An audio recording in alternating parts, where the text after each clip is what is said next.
প্রচণ্ড গরমে ঠান্ডা ঠান্ডা একটু শরবত করে নিলাম। তারপর রাতের কাটাকাটি করে রাতের জন্য রান্নার চুলায় দিয়ে দিলাম। সারাদিন জ্বর থাকার পরে রাতের সংসারের কাজগুলো কিভাবে করে নিলাম তা নিয়ে থাকছে আজকের ভিডিও। হ্যালো এভরিওয়ান, আসসালামু আলাইকুম। ওয়েলকাম করছি আমার ডেইলি লাইফস্টাইল ব্লগে। আশা করছি সবাই ভালো আছেন। সারাদিন খুব জ্বর ছিল, আজকে 2 দিন ধরে শরীরটা ভালো নেই। প্রচুর পরিমাণে জ্বর হয়েছিল। তো সারাদিন তো শুয়ে বসেই কাটিয়েছি। এর মধ্যে ছেলের স্কুলে পরীক্ষা শুরু হয়ে গেছে, তো ওকে স্কুল থেকে নিয়ে এসে অনেকটা সময় রেস্ট নিয়েছি। রেস্ট নেওয়ার পরে সন্ধ্যার পরে আমি একটু শোয়া থেকে উঠে তারপর এই যে এখন রুমটাকে গুছিয়ে নিচ্ছি।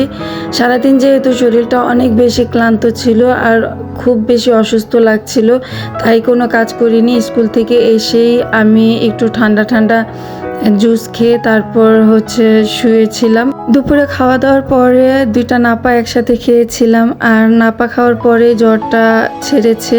আর জ্বরটা যেহেতু ছেড়েছে, সাথে সাথে উঠেই আমি সংসারে কাজ করতে শুরু করে দিলাম।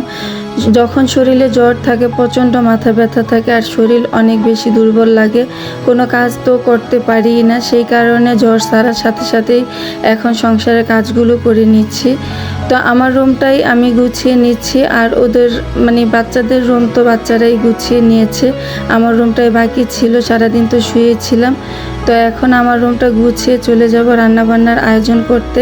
এই ফাঁকে আমার প্রিয় আপু এবং ভাইয়াদের উদ্দেশ্যে একটা কথা বলি, যদি আপনারা এই ধরনের ডেইলি লাইফস্টাইল ব্লগ দেখতে পছন্দ করেন, তাহলে আপনারা চাইলে আমার পেজটাকে ফলো দিয়ে আমার সাথে থেকে যেতে পারেন এবং শেয়ার দিয়ে বন্ধুদেরকে দেখার সুযোগ করে দিতে পারেন।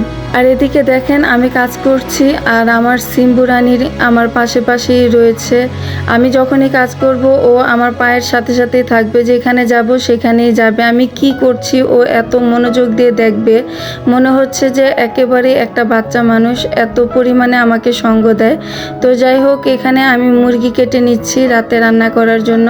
কালকে যেহেতু ছেলের আবার পরীক্ষা আছে, কালকে বলতে আজকে, আমি যেহেতু ভয়েসটা দিচ্ছি আজকে আর ভিডিওটা ছিল কালকের, তো পরীক্ষা আছে, তো রাতেই আমি রান্নাটা করে রাখছি। দুপুরে তো রান্না করার তেমন সুযোগ পাবো না, আর চুলায় তো গ্যাস একেবারেই থাকে না, তাই রাতেই করে রাখলে সুবিধা হয়। এখানে আমি ব্রয়লার মুরগি রান্না করছি, আর ব্রয়লার মুরগি যেহেতু রান্না করছি সেই জন্য একটু ভেজে নিলাম মুরগিটা। আর ব্রয়লার মুরগি তো বাচ্চাদের অনেক বেশি পছন্দ।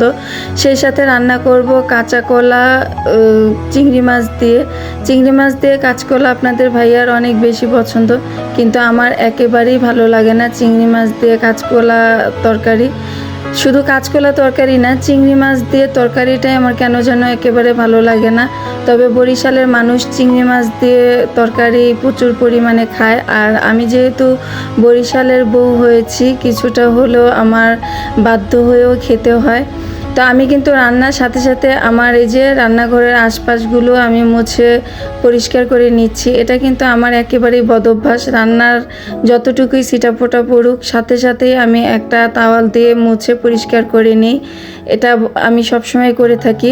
তো রান্না করতে করতে প্রচুর পরিমাণে গরমে ঘেমে গেছি, তাই এখানে 1 গ্লাস লেবুর শরবত করে নিলাম। লেবুর শরবতটা খেয়ে শরীরটা ঠান্ডা করে তারপর ঘরটা ঝাড়ু দিয়ে নিব। আজকে কাজের খালা আসেনি, এমন একটা অবস্থা সে যে আসবে না সেটাও আমাকে খবর পৌঁছায়নি। সারাদিন এভাবে আমার বাসাটা রয়ে গেছে। তো কি আর করার, এখন আমার নিজের কাজ নিজেই করতে হবে। এই কষ্টেই কাজের লোক আমার একেবারেই পছন্দ হয় না। নিজের কাজ নিজেই করতে ইচ্ছে করে, কিন্তু কি করব, শরীরের জন্য তো করে উঠতে পারি না। অসুস্থতার কারণেই কাজের লোক আমার রাখতে হয়। আমি কিন্তু কাজে কোনো অলস না, তবে অসুস্থতার কারণে বাধ্য হয়েই আমার কাজের লোক ঘরে রাখতে হয়। তো এখন আমি আমার পুরাটা বাসায় আমি ঝাড়ু দিয়ে নিচ্ছি। আজকে আর রুমটা মুছে দিব না। এখন আর রুম মোছারও তেমন কোনো সময় নেই, রাত বেজে গেছে 10টা।